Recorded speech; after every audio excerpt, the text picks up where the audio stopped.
నమస్కారం. Mass media TV news కి స్వాగతం. హెడ్లైన్ చూద్దాం. రేవంత్ ఫేక్ వీడియోలు వైరల్ చేస్తున్నారు మోదీ. గుజరాత్ పెత్తనమా, తెలంగాణ పౌరుషమా చూసుకుందాం రేవంత్. కూటమి మేనిఫెస్టో అంతా మోసం సీఎం జగన్. తెలంగాణలో డబుల్ ఆర్ ట్యాక్స్ తీసుకొచ్చారు. డబుల్ ఆర్ ట్యాక్స్ పై విస్తృత చర్చ జరుగుతోంది. వ్యాపారులు, కాంట్రాక్టర్లు ఆర్ఆర్ ట్యాక్స్ కడుతున్నారు. డబుల్ ఆర్ ట్యాక్స్ తో నల్లధనం ఢిల్లీకి చేరుతోంది. ఆర్ఆర్ ఎవరో మీకు ఇప్పటికే అర్థమై ఉంటుంది. ఆర్ఆర్ ట్యాక్స్ ను అడ్డుకోకపోతే సర్వనాశనం తప్పదు అంటూ ప్రధానమంత్రి నరేంద్ర మోడీ రేవంత్ రెడ్డిని టార్గెట్ గా ఫైర్ అయ్యారు. జహీరాబాద్ బీజేపీ విజయ సంకల్ప సభలో పాల్గొన్న ప్రధాని మోడీ బీఆర్ఎస్, కాంగ్రెస్ పై ఫైర్ అయ్యారు. కాళేశ్వరం ప్రాజెక్టు పేరుతో బీఆర్ఎస్ పెద్ద స్కామ్ చేసిందన్నారు. కాళేశ్వరం అవినీతిపై విచారణ చేస్తామని కాంగ్రెస్ మాట తప్పిందంటూ విమర్శించారు. ఓటుకు నోటు కేసును గతంలో బీఆర్ఎస్ తొక్కిపెట్టిందని, కాళేశ్వరం స్కామ్ ని కాంగ్రెస్ తొక్కిపెడుతోందని ఆరోపించారు. సార్వత్రిక ఎన్నికలు ముగిసిన తర్వాత కేసీఆర్ భాజపాతో పొత్తు పెట్టుకోబోతున్నారని సీఎం రేవంత్ రెడ్డి ఆరోపించారు. భారత్లకు ఒక్క సీటు వేసినా అది వృధానే అవుతుందని అన్నారు. కారు కార్ఖానాకు పోయిందని, దానిని బజార్లో తోకానికి అమ్మాల్సిందేనని వ్యాఖ్యానించారు. భూపాలపల్లి జిల్లా రేకొండలో నిర్వహించిన జనచేతన సభలో రేవంత్ ప్రసంగించారు. వరంగల్ పట్టణానికి ఔటర్ రింగ్ రోడ్, ఎయిర్పోర్ట్ రాకుండా మోడీ అడ్డుకున్నారని విమర్శించారు. ఏపీలో విపక్ష ఎన్డీఏ కూటమి ఉమ్మడి మేనిఫెస్టో ఇవాళ విడుదల చేసింది. అయితే అనుకున్న సమయం కంటే దాదాపు 3 గంటల ఆలస్యంగా ఇది విడుదలైంది. ఈ కార్యక్రమంలో విపక్ష కూటమిలో విభేదాలు బయటపడ్డాయి. ముఖ్యంగా చంద్రబాబు, పవన్ కళ్యాణ్ మేనిఫెస్టో పట్టుకుంటే అక్కడే ఉన్న బీజేపీ జాతీయ నేత సిద్ధార్థనాథ్ సింగ్ అక్కడికి వచ్చినా దూరంగా ఉండిపోయారు. అంతేకాదు, ప్రధాని మోడీ ఫోటో కూడా మేనిఫెస్టోలో కనిపించలేదు. ఈ నేపథ్యంలో ఎన్డీఏ మేనిఫెస్టో విడుదలపై సీఎం వైఎస్ జగన్ స్పందించారు. బీజేపీ అధిష్టానం ఆదేశాలతోనే ప్రధాని మోడీ ఫోటో ఎన్డీఏ మేనిఫెస్టోపై లేకుండా పోయిందన్నారు. చంద్రబాబు, పవన్ మేనిఫెస్టోపై మోడీ ఫోటో పెట్టొద్దంటూ బీజేపీ అధిష్టానం చంద్రబాబుకు ఫోన్ చేసిందని జగన్ తెలిపారు. దీంతో చంద్రబాబు మేనిఫెస్టో అంతా మోసమని తేలిపోయిందన్నారు. అలాంటి మేనిఫెస్టోపై మోడీ ఫోటో వేసేందుకు బీజేపీ అంగీకరించలేదన్నారు. ఇచ్చిన ఈ మేనిఫెస్టోను ఒక బైబిల్గా, ఒక ఖురాన్గా, ఒక భగవద్గీతగా దీన్ని భావిస్తూ దీన్ని ఇంప్లిమెంట్ చేసిన పరిస్థితులు, దీన్ని ఇంప్లిమెంట్ చేసిన విధానం బహుశా దేశ చరిత్రలోనే ఈ 58 నెలలు అన్నది చిరస్థాయిగా చరిత్రలో ఎప్పటికీ కూడా నిలిచిపోతాయి. 2019లో ఇచ్చిన ఈ వాగ్దానాలన్నీ కూడా ఎంతో నిష్ఠగా మనం అమలు చేశాం. ఏ స్థాయిలో ఇది అమలు చేశాము అని అంటే, ఈ మేనిఫెస్టో అన్నది ప్రతి ప్రభుత్వ కార్యాలయంలో ఉన్న ప్రతి ఇంపార్టెంట్ అధికారి దగ్గర ఈ మేనిఫెస్టో ఉంది. ఏ స్థాయిలో ఇది అమలు చేశాము అని అంటే, ఈ మేనిఫెస్టో అన్నది రాష్ట్రంలో ఉన్న ప్రతి ఇంట్లో కూడా ఉంది. అంటే అన్నిసార్లు ఈ మేనిఫెస్టో వాళ్ళ ఇళ్ళకు పంపించాం. ప్రతి సంవత్సరం తర్వాత ఇదిగో ప్రోగ్రెస్ రిపోర్ట్, ఇదిగో అక్క, ఇదిగో చెల్లెమ్మ, ఇదిగో ప్రోగ్రెస్ రిపోర్ట్, ఇదిగో మా మేనిఫెస్టో, చెప్పినటువన్నీ మీరే టిక్ చేయండి అని మొట్టమొదటి సంవత్సరంలో 88%, 85%, 86% మొట్టమొదటి సంవత్సరంలో టిక్కు పెడితే చివరికి వచ్చేసరికి 99.5%, 99 ఎంత ధనంజయ్ ఎంత 99 చివరికి వచ్చేసరికి దాదాపు 99% పైచిలుకు 99% పైచిలుకు మేనిఫెస్టోను మనం ఇంప్లిమెంట్ చేసి ప్రజల చేతుల్లో ఇచ్చిన పరిస్థితి. ఇలా ఈ మేనిఫెస్టోను ప్రతి ఇంట్లో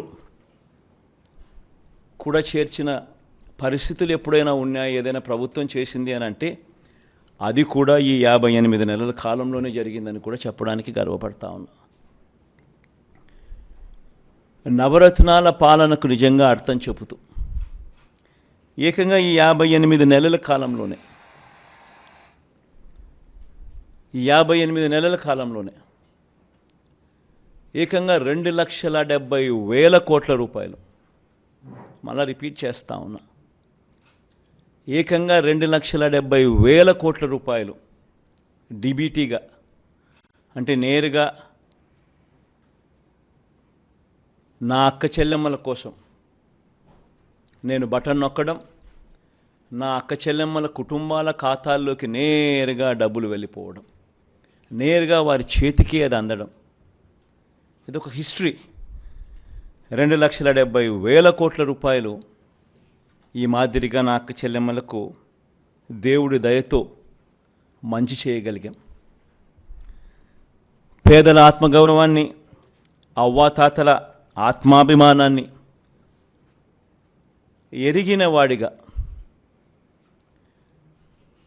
వాళ్ళ ఇంటికి ఈ పథకాలన్నీ డోర్ డెలివరీ చేసిన పరిస్థితులు కూడా ఈ 58 నెలల కాలంలోనే. రాజ్యాంగ మార్పుపై కొంతకాలంగా భాజపా కాంగ్రెస్ల నడుమ మాటల యుద్ధం జరుగుతోంది. దీనిపై కాంగ్రెస్ అగ్రనేత రాహుల్ గాంధీ మరోసారి స్పందించారు. కేంద్ర మంత్రి అమిత్ షాపై విమర్శలు గుప్పించారు. మన రాజ్యాంగాన్ని మార్చే శక్తి ఈ ప్రపంచంలోని ఎవరికీ లేదంటూ మండిపడ్డారు. భాజపా మరోసారి అధికారంలోకి వస్తే రాజ్యాంగాన్ని మారుస్తుందని ఆయా సందర్భాల్లో ఆ పార్టీ నేతలు స్పష్టంగా చెప్తున్నారు. ఈ విషయాన్ని అమిత్ షా కూడా చెప్పారని రాహుల్ ఆరోపించారు. బిఆర్ అంబేద్కర్ కాంగ్రెస్ దేశ ప్రజలతో కలిసి బ్రిటిష్ వారితో పోరాడి భారత రాజ్యాంగాన్ని రూపొందించారు. ఇది పేద ప్రజల ఆత్మ గొంతుక వంటిది. దాన్ని ఎవ్వరూ తాకలేరు. మార్చే శక్తి ప్రపంచంలో ఎవరికీ లేదు. అలాంటిది రాజ్యాంగ మార్పుకే కేంద్రంలోని భాజపా కలలుకంటోంది. అలా ఎన్నటికీ జరగనివ్వమని వ్యాఖ్యానించారు. పెరూరులో సోమవారం సాయంత్రం ఘోర ప్రమాదం జరిగింది. ప్రయాణికులతో వెళ్తున్న బస్సు లోయలో పడింది. ఈ దుర్ఘటనలో 23 మంది చనిపోయారు. మరో 6 తీవ్రంగా గాయపడ్డారు. బస్సు తాయాబాంబా నుంచి లిమా వెళ్తుండగా కుస్కా జిల్లాలోని రహదారిపై ఈ ప్రమాదం జరిగింది. సమాచారం అందుకున్న అధికారులు, సిబ్బంది అక్కడికి చేరుకున్నారు. వెంటనే సహాయక చర్యలు ప్రారంభించారు. అతి వేగం వల్లే ఈ ప్రమాదం జరిగినట్లు తెలుస్తోంది. ఢిల్లీ సీఎం అరవింద్ కేజ్రీవాల్ అరెస్టుపై సుప్రీంకోర్టు మంగళవారం కీలక వ్యాఖ్యలు చేసింది. లోక్సభ ఎన్నికలకు కేవలం కొద్ది రోజుల ముందే కేజ్రీవాల్ని ఎందుకు అరెస్ట్ చేశారనే ప్రశ్నలపై ఎన్ఫోర్స్మెంట్ డైరెక్టరేట్ స్పందించాలని సర్వోన్నత న్యాయస్థానం దర్యాప్తు ఏజెన్సీని కోరింది. ఢిల్లీ మద్యం పాలసీ కేసులో ఈడీ తనను అరెస్ట్ చేసి రిమాండ్కు తరలించడాన్ని సవాల్ చేస్తూ అరవింద్ కేజ్రీవాల్ దాఖలు చేసిన పిటిషన్ విచారిస్తూ సుప్రీంకోర్టు బెంచ్ దర్యాప్తు ఏజెన్సీని ప్రశ్నించింది. వ్యక్తి స్వేచ్ఛ అనేది చాలా కీలకమైందని, దీన్ని మీరు నిరాకరించలేరని జస్టిస్ సంజీవ్ ఖన్నా పేర్కొన్నారు. ఇక కేజ్రీవాల్ను అరెస్ట్ చేసిన సమయంపైన ప్రశ్నలు తలెత్తున్నాయని అన్నారు.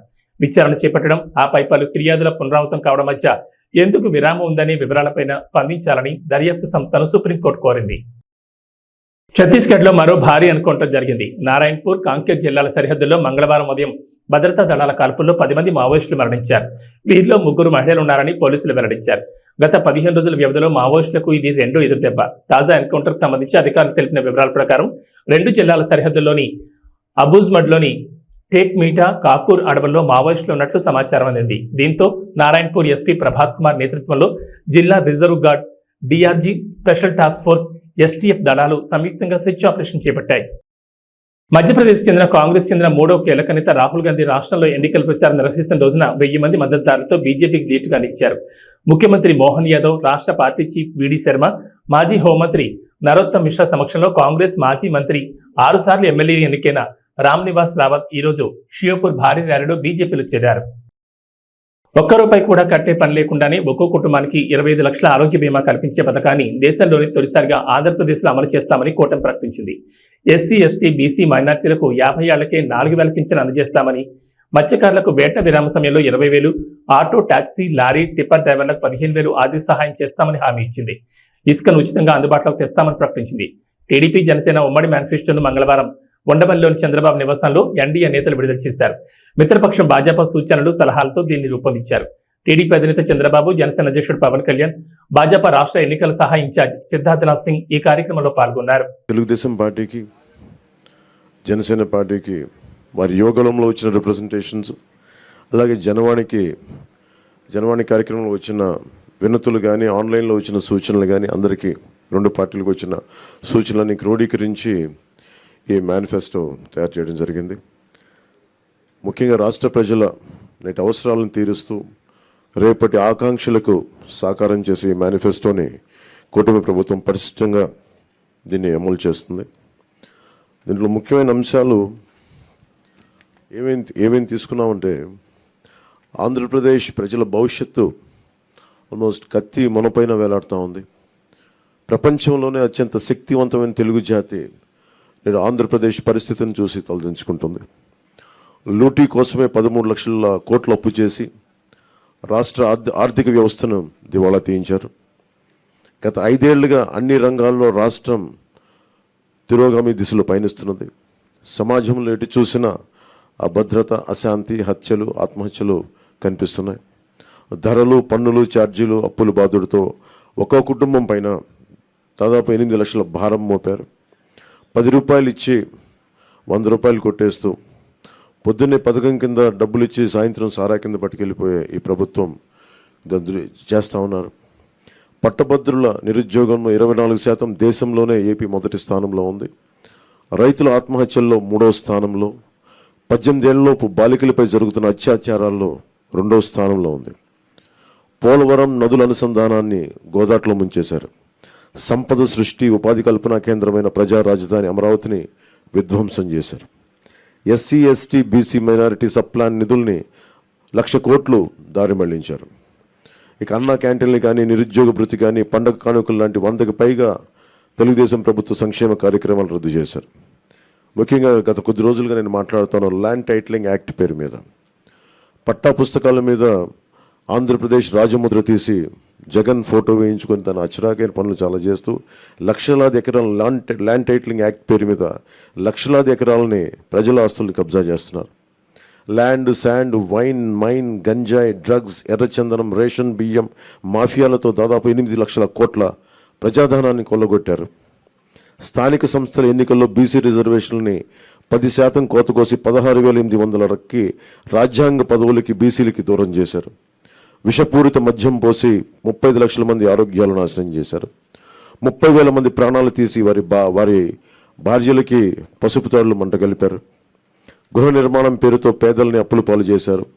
ప్రశ్నించిన ప్రతిపక్షాలు ఎస్సీ, ఎస్టీ, బీసీ, మైనారిటీలని 600 మందిని హత్య చేశారు. వివేకానంద రెడ్డి గారి హంతకుల్ని ఇంకా కాపాడుతూనే ఉన్నారు. స్థానిక సంస్థలకు కేంద్రం ఇచ్చిన 12,000 కోట్ల రూపాయలని దారి మళ్లించారు. గ్రామ పట్టణాభివృద్ధిని దెబ్బతీశారు దారి మళ్లించి. ఈ విధ్వంస పరిస్థితులను చక్కదిద్ది రాష్ట్రాన్ని గాడిలో పెట్టేందుకే ఎన్నికల రూపంలో ఒక అవకాశం మన ముందుకు వచ్చింది. ఈ విధ్వంస పాలన సాగనంపి స్వర్ణాంధ్రను నిర్మించుకోవడానికే మా కూటమి అభ్యర్థులకి ఘన విజయం చేకూర్చాల్సిన అవసరం ప్రతి ఓటరు పైన ఉన్నదని విజ్ఞప్తి చేస్తున్నాం. తెలుగుదేశం పార్టీ చేసిన సూపర్ 6, అలాగే జనసేన ప్రతిపాదించిన షణ్ముఖ వ్యూహం, ఈ మూడిటితో కలిపి ముందుగా మేము 12తో ప్రారంభించి ఈరోజు సంపూర్ణంగా అన్ని ఎస్సీ, ఎస్టీ, అన్ని రకాల వర్గాలకి, ముస్లిం మైనారిటీలకి, క్రిస్టియన్లకి, అన్ని సంఘాల వాళ్ళకి, అన్ని రంగాల వాళ్ళకి చాలా సమగ్రంగా ఏర్పడిన కూటమి ఇది మన ఈ మేనిఫెస్టో. ఇది ముఖ్యంగా దీంట్లో నేను మీ దృష్టికి తీసుకొచ్చేది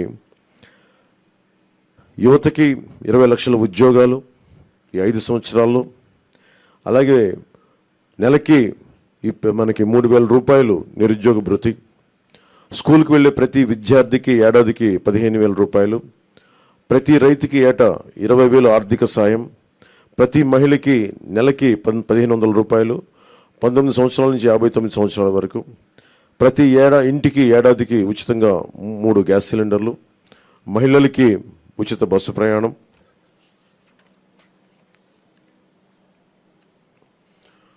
మత్స్యకారులకు సంబంధించి సముద్ర వేట విరామ సమయంలో మత్స్యకారులకు 20,000 రూపాయల ఆర్థిక సాయం, జీవో2 2017ని రద్దు చేస్తాం, బోట్ల మరమ్మతులకు కానీ ఆధునిక కమ్యూనికేషన్లకు కానీ ఆర్థిక సాయం అందిస్తాం. మాజీ మంత్రి వివేకానంద రెడ్డి హత్య కేసులో సీఎం జగన్ ఆయన సతీమణి భారతిరెడ్డిని సిబిఐ ఎందుకు విచారించలేదని వివేక కుమార్తె సునీత ప్రశ్నించారు. పులివెందులలో వివేక హత్య జరిగిన ఇంట్లోనే మంగళవారం మీడియా సమావేశం ఏర్పాటు చేసి ఘటన రోజు పరిణామాలు, తర్వాత దర్యాప్తు వెలుగులోకి వచ్చిన వివరాలపై పవర్ పాయింట్ ప్రజెంటేషన్ ఇచ్చారు. తాను చెబుతున్నవన్నీ దర్యాప్తు వివరాలకు దగ్గరగా ఉన్నవేనని వివరించారు. టెక్కల్ నియోజకవర్గం నుండి ఉమ్మడి కూటమి అభ్యర్థిగా బరిలో ఉన్న దువ్వాడ శ్రీనివాస్ టీడీపీ వైఫల్యాలు మరియు జగన్ ప్రభుత్వం చేపట్టిన అభివృద్ధి పనుల గురించి ఆయన ఏ విధంగా వివరించారో ఆయన మాటల్లోనే విందాం. మా ప్రతినిధి లీలా మాదిరితో Duvvada Srinivas face to face. ఇప్పుడు ఆ వివరాలు చూద్దాం.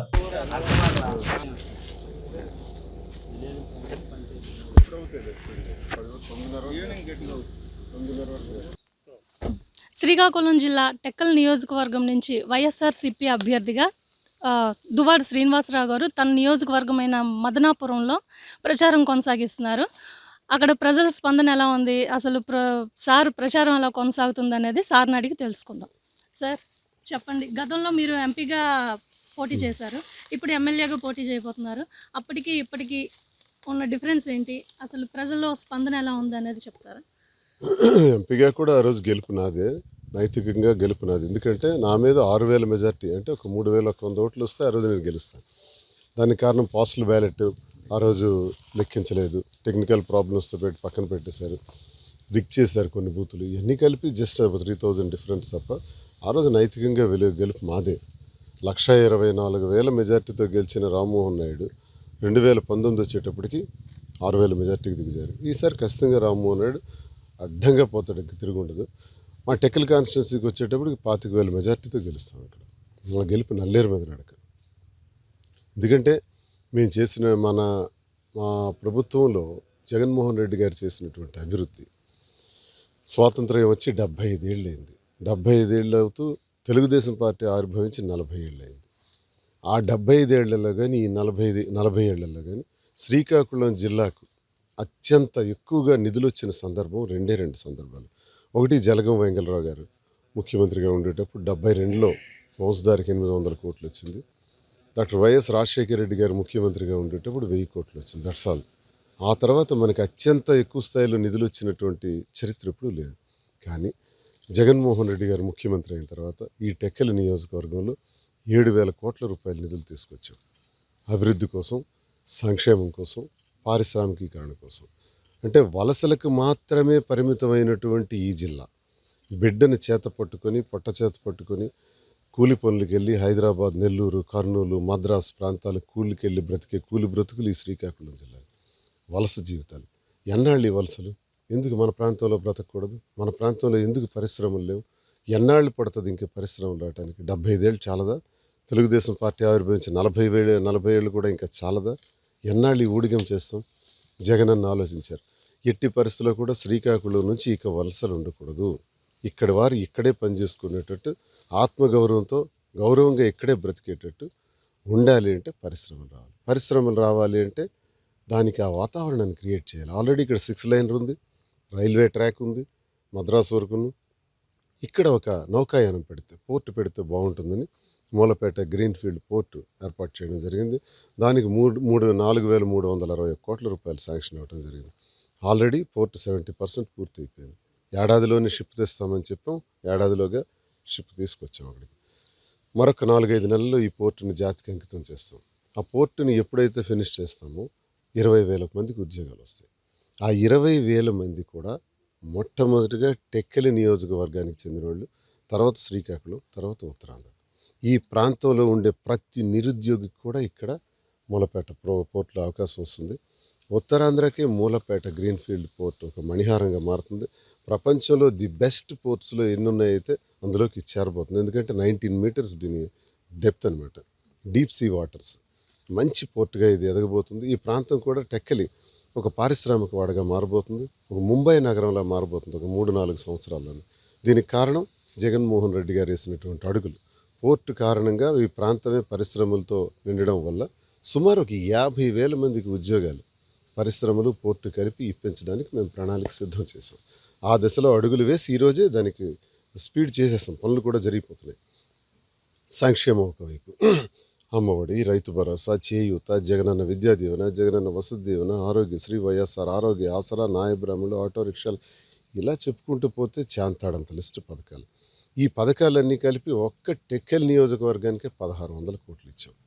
ప్లస్ ఆఫ్షోర్ రిజర్వాయర్ నందిగామ మండలంలో డాక్టర్ వైఎస్ రాజశేఖర రెడ్డి గారు శంకుస్థాపన చేస్తే, తర్వాత తెలుగుదేశం ప్రభుత్వం వచ్చి రాష్ట్ర విభజన తర్వాత పూర్తిగా విస్మరిస్తే దాన్ని ఇప్పుడు పూర్తి చేస్తున్నాం. మొత్తంగా 7,000 కోట్లు, అదొక 900 కోట్లు. మొత్తంగా 7,000 కోట్లు జిల్లా చరిత్రలో ఇది మొదటిసారి. ఇది కాక టెక్కలి ముఖద్వారంగా కిడ్నీ రోగాలు ఉన్నాయి. దాన్ని పూర్తిగా నిర్మూలించడానికి పలాసలో ఒక కిడ్నీ రీసెర్చ్ సెంటర్, ఒక కిడ్నీ ఆసుపత్రి, హిరమండలం దగ్గర నుంచి త్రాగునీరు, ఇదంతా కలిపి 700 కోట్ల రూపాయలు. మా డివిజన్కి 8,000 కోట్ల రూపాయలు తెచ్చిన మొదటి సందర్భం. నేను ఒక్క మాట అడుగుతున్నాను, మా గెలుపు కారణాలు ఇవి. మరి తెలుగుదేశం పార్టీ ఆవిర్భావం నుంచి 40 ఏళ్ల చరిత్రలో ఎర్రంనాయుడు కేంద్ర మంత్రిగా ఉన్నాడు, అచ్చెన్నాయుడు రాష్ట్ర క్యాబినెట్లో ఉన్నాడు, రామ్మోహన్ నాయుడు 10 సంవత్సరాలు ఎంపీ చేశారు. ఏం చేశారో నేను చెప్పినట్టు ఒకటి చెప్పానండి. నేను ఈరోజు ఓడిపోయాం. మీరు అడిగినట్టే, మీరు ప్రారంభంలో అడిగారు ఎంపీ గురించి. ఎంపీగా ఓడిపోయాను, ఎమ్మెల్యేగా ఓడిపోయాం. జగనన్న ప్రభుత్వం ఉంది, మా ప్రభుత్వం ఉంది. ఆ ప్రభుత్వంలో భాగస్వాములైనటువంటి మేము జగనన్నతో ఎన్ని వేల కోట్లు టెక్కలకి తెచ్చాం. మరి తెలుగుదేశం ప్రభుత్వంలో ఎమ్మెల్యేలుగా మంత్రులుగా ఉన్నారు, ఏం తెచ్చారో చెప్పాలి. ఒక్క నిరుద్యోగ సమస్య తీర్చారా? ఒక్క ఎకరాకు సాగునీరు అందించారా? దమ్ముంటే అచ్చెన్నాయుడికి మేము ఇది చేసాం ఈ జిల్లాకని ఒకటి చెప్పమనండి. అసలు అచ్చెన్నాయుడికి టెక్కల్లో నామినేషన్ వేసే అర్హత లేదు. ఎందుకంటే ఒకటి ఏం చేయలేదు, 2 5 ఏళ్ళు అయింది అచ్చెన్నాయుడు ఎక్కడున్నాడో కూడా తెలియదు. ఇప్పుడు ఎన్నికలకు 15-20 రోజుల ముందు ఇప్పుడు కనబడుతున్నాడు. 5 ఏళ్లలో నువ్వు ఒక ప్రతిపక్ష పాత్ర పోషించడానికి ఎప్పుడైనా ప్రయత్నించావా? ఏ గ్రామానికి వెళ్ళావా? నువ్వు మంత్రిగా ఉండేటప్పుడు రాయవలస కార్మిక శాఖ మంత్రిగా ఉండేటప్పుడు రాయవలస ఫ్యాక్టరీని మూసేసినవే. భావనపాడు పోర్టు పేరుతో 15,000 ఎకరాలు భూ కబ్జా చేయాలని, ల్యాండ్ బ్యాంక్ చేయాలని చూసారే. ల్యాండ్ మీద ఉన్న దృష్టి పోర్టు మీద లేదు. టెక్కల్లోనూ నడి రోడ్డును ఉన్నటువంటి ఆర్టీసీ కాంప్లెక్స్ స్థలాన్ని 3 ఎకరాలని 49 సంవత్సరాలకి లీజుకు రాయించుకొని అది కాజేయాలని చూసారా? ఏంటి లంచాలు, రౌడీయిజం, గూండాయిజం, భూ కబ్జాలు? చెప్పండి. మేము అధికారంలో. కడప జిల్లా పోరుమామిడి మండలంలోని కొర్రపాటిపల్లి గ్రామ పంచాయతీలో టీడీపీ, జనసేన, బీజేపీ ఉమ్మడి కూటమి తరఫున పోటీ చేస్తున్న బద్వేల్ బీజేపీ అభ్యర్థి బొజ్జ రోషన్ను భారీ మెజార్టీతో గెలిపించాలని రంగసముద్రం ఎంపీటీసీ కలవకూరి రమణ మరియు పార్టీ కార్యకర్తలు ఇంటింట ప్రచారం నిర్వహించారు. ఈ సందర్భంగా మాట్లాడుతూ ప్రజలకు అందుబాటులో ఉండి ప్రజాసేవకు కూటమి అభ్యర్థి బొజ్జ రోషన్న బీజేపీ తరఫున పోటీ చేస్తున్నారని, ప్రజలను ఆయన ఆదరించి ఓట్లు వేసి భారీ మెజార్టీతో గెలిపించాలని కోరారు. ఈ కార్యక్రమంలో పార్టీ నాయకులు, కార్యకర్తలు పాల్గొన్నారు.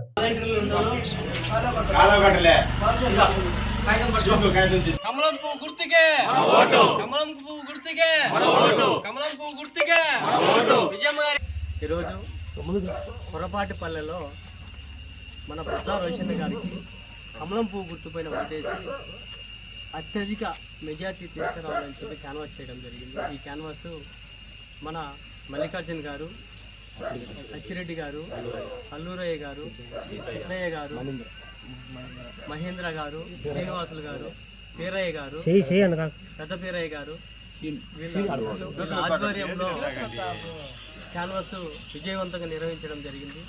ప్రజల్లో స్పందన చాలా అద్భుతంగా ఉంది. మన బద్వేల్ నియోజకవర్గంలో బొజ్జ రోషన్న గారి విజయం తథ్యం. మెజారిటీ కోసమే మేము చూస్తున్నాం. ఖచ్చితంగా చంద్రబాబు నాయుడు గారు ఈ రాష్ట్రానికి ముఖ్యమంత్రి కూటమి తరపున ముఖ్యమంత్రి కాబోతున్నారు. చంద్రబాబు నాయుడు గారు ముఖ్యమంత్రి అయితే ముఖ్యంగా మహిళలకు అయితేనేమి చాలా మంచి పథకాలు ఉన్నాయి. అదేవిధంగా ఈ గవర్నమెంట్ వచ్చిన తర్వాత ప్రతిదీ కూడా అధిక రేట్లు పెంచి పేద మధ్యతరగతి వాళ్ళ నడ్డి విరిచారని చెప్పి ఈ సందర్భంగా నేను ఆరోపిస్తున్నాను. అదేవిధంగా చంద్రబాబు నాయుడు గారు గవర్నమెంట్ వస్తే పేదలే కాకుండా నిరుద్యోగ యువత అయితేనేమి, ఉద్యోగస్తులు అయితేనేమి అందరూ కూడా సంతోషంగా ఉంటారని చెప్పి ఈ సందర్భంగా తెలియజేస్తున్నాను. అదేవిధంగా చంద్రబాబు నాయుడు గారు సీఎం అవ్వాలి అంటే కనుక మన ఈరోజు బొజ్జ రోషన్న గారిని బద్వేల్ నియోజకవర్గం నుంచి కమలం పువ్వు గుర్తుపైన ఓటేసి మనం ఎమ్మెల్యేగా చేసుకోవాల్సిన అవసరం ఎంతైనా ఉందని చెప్పి మేము ఓటర్లను అభ్యర్థించడం జరిగింది.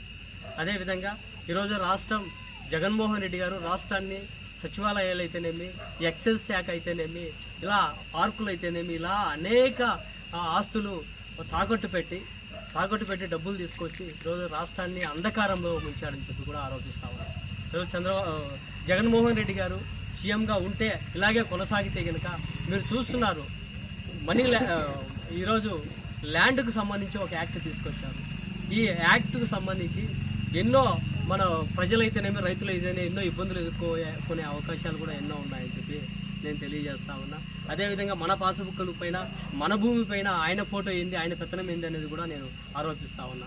కాబట్టి ఈ జగన్మోహన్ రెడ్డి గారికి బుద్ధి చెప్పాలి అంటే, జగన్మోహన్ రెడ్డి గారిని ఇంటికి పంపించాలంటే మనం ఖచ్చితంగా బొజ్జ రోషన్న గారికి కమలం పువ్వు గుర్తుకుపోయిన ఓటేసి ఎమ్మెల్యేగా చేసుకొని, అదేవిధంగా ఎంపీకి మన సైకిల్ గుర్తుకు భూపేశ్ రెడ్డి గారికి ఓటేసి ఎంపీగా చేసుకున్నామంటే కనుక మన చంద్రబాబు నాయుడు గారు సీఎం అవుతారు.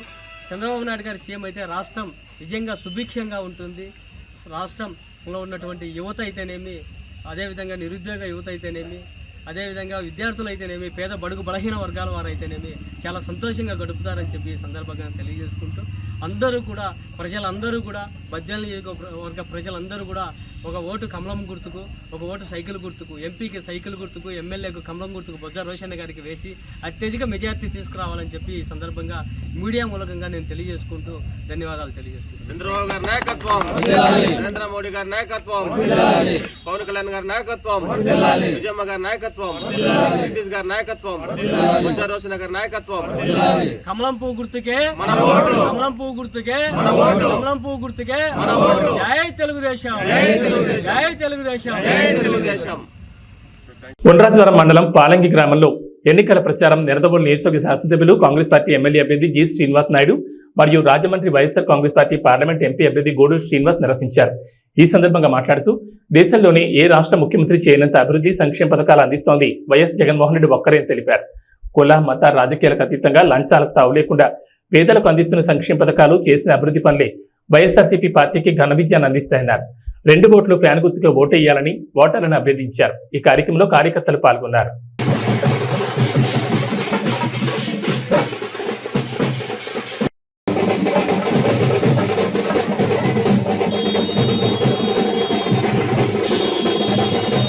మన ఎంపీ అభ్యర్థి మా డాక్టర్ గూడూరు శ్రీనివాస్ గారు, మరి అదేవిధంగా మన సీనియర్ నాయకులు గొప్పల తమ్మయ్య గారు అమ్మా, అందరం కూడా కలిసి మీ దీవెనల కోసం మీ ఆశీర్వాదాల కోసం వచ్చామమ్మా. ఈ రోజు డాక్టర్ గూడూరు శ్రీనివాస్ గారు మన ఎంపీ అభ్యర్థిగా పోటీ పెడుతున్నారు రాజమండ్రి పార్లమెంట్ అమ్మా. నేను ఇక్కడ నిడదవోలు ఎమ్మెల్యేగా పోటీ పెడుతున్నామా. 2 ఓట్లు ఇస్తారు ఎంపీ ఎమ్మెల్యే ప్రతి ఒక్కరికి అమ్మా. 2 ఓట్లు కూడా బాగున్నారా? నమస్తే అమ్మా. నమస్తే నమస్తే బాగున్నారు. నేను చెప్పాలమ్మా.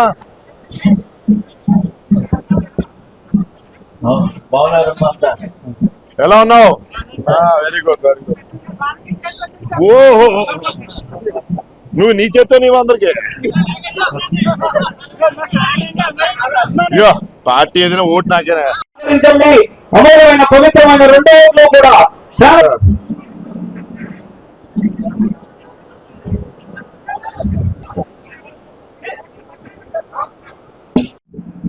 ఫ్యాన్ గుర్తప్ప ఫ్యాన్ గుర్తు.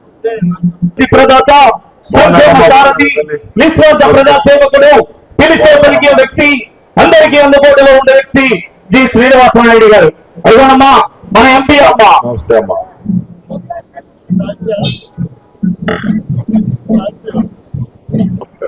రాబోయే రోజుల్లో వాలంటరీ వ్యవస్థ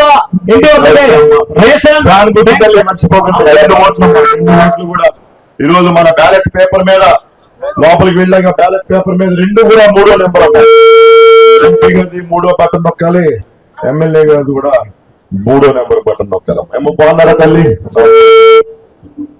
ప్రస్తుతం ఐపీఎల్ 2024 సీజన్ రసవత్తరంగా సాగుతుండగా మరోవైపు ఈ ఏడాది T20 ప్రపంచ కప్ కోసం భారత జట్టులో ఎవరికి చోటు దక్కుతుందనే విషయం గురించి అందరూ ఉత్కంఠగా ఎదురుచూస్తున్న సమయంలో బీసీసీఐ కీలక ప్రకటన చేసింది. T20 వరల్డ్ కప్ కు భారత జట్టును బీసీసీఐ ఇవాళ ప్రకటించింది.